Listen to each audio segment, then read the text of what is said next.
زکوٰۃ اور صدقے کے آداب۔ خدا کی راہ میں جو بھی دیں محض خدا کی خوشنودی کے لیے دیجیے۔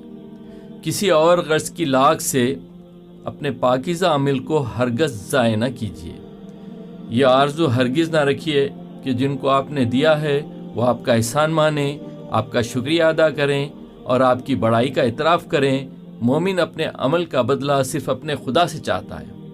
قرآن پاک میں مومنوں کے جذبات کا اظہار اس طرح کیا گیا ہے: انما نطعمکم لوجہ اللہ لا نرید منکم جزاء ولا شکورا۔ ہم تم کو خالص لوجہ اللہ کھلا رہے ہیں، نہ تم سے صلے کی طلبگار ہیں اور نہ شکر گزاری کے۔ نمود و نمائش اور دکھاوے سے پرہیز کیجیے۔ ریاکاری اچھے سے اچھے عمل کو خاک میں ملا دیتی ہے۔ زکوٰۃ کھلم کھلا دیجیے تاکہ دوسروں میں بھی فرض ادا کرنے کا جذبہ ابھرے۔ البتہ دوسرے صدقات چھپا کر دیجیے تاکہ زیادہ سے زیادہ اخلاص پیدا ہو۔ خدا کی نظر میں اسی عمل کی قیمت ہے جو اخلاص کے ساتھ کیا گیا ہو۔ قیامت کی ہیبت خیز میدان میں جب کہ کہیں سایہ نہ ہوگا، خدا اپنے اس بندے کو عرش کے سائے میں رکھے گا جس نے انتہائی پوشیدہ طریقوں سے خدا کی راہ میں خرچ کیا ہوگا، یہاں تک کہ بائیں ہاتھ کو یہ خبر نہ ہوگی کہ دائیں ہاتھ نے کیا خرچ کیا۔ خدا کی راہ میں خرچ کرنے کے بعد نہ احسان جتائیے اور نہ ان لوگوں کو دکھ دیجیے جس کو آپ دے رہے ہیں۔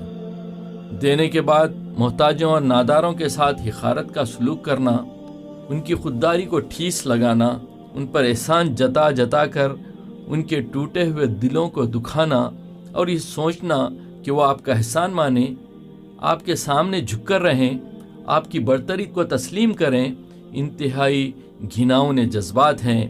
مومن کا دل ان جذبات سے پاک ہونا چاہیے۔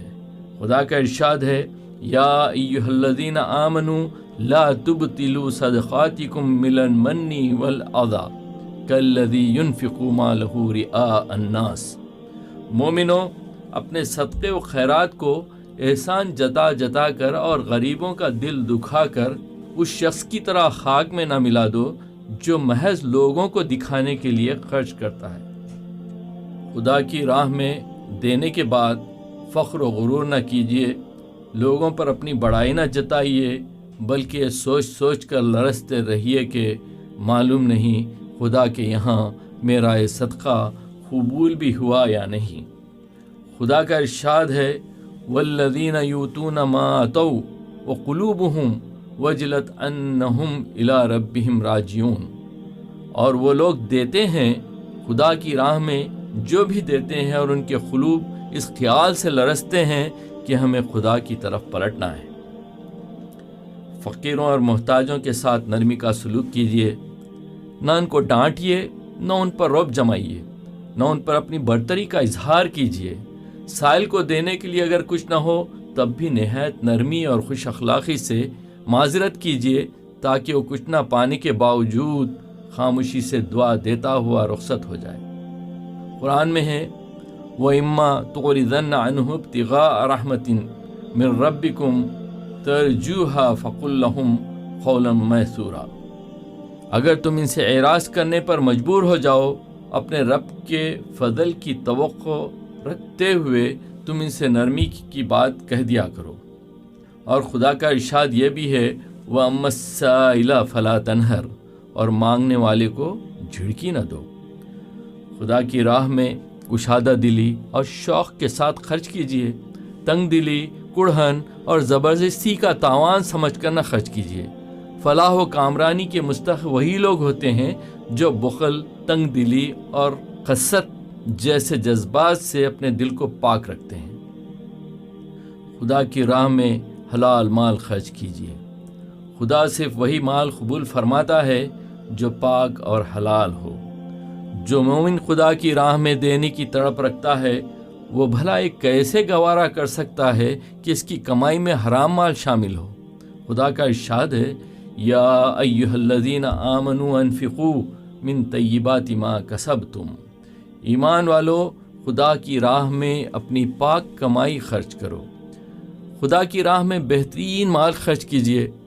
قرآن میں ہے لن تنالوا البر حتی تنفقوا مما تحبون، تم ہرگز نیکی کو حاصل نہیں کر سکو گے جب تک وہ مال خدا کی راہ میں نہ دو جو تمہیں عزیز ہے۔ صدقے میں دیا ہوا مال آخرت کی دائمی زندگی کے لیے جمع ہو رہا ہے۔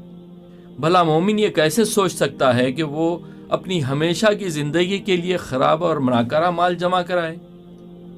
زکوٰۃ واجب ہونے پر دیر نہ لگائیے، فوراً ادا کرنے کی کوشش کیجیے اور اچھی طرح حساب لگا کر دیجیے کہ خدا نہ خواستہ آپ کے ذمے کچھ رہ نہ جائے۔ زکوٰۃ اجتماعی طور پر ادا کیجیے اور اس کے خرچ کا انتظام بھی اجتماعی طور پر کیجیے۔ جہاں جہاں مسلمانوں کی حکومت نہیں ہے وہاں مسلمانوں کی جماعتیں بیت المال قائم کر کے اس کا انتظام کریں۔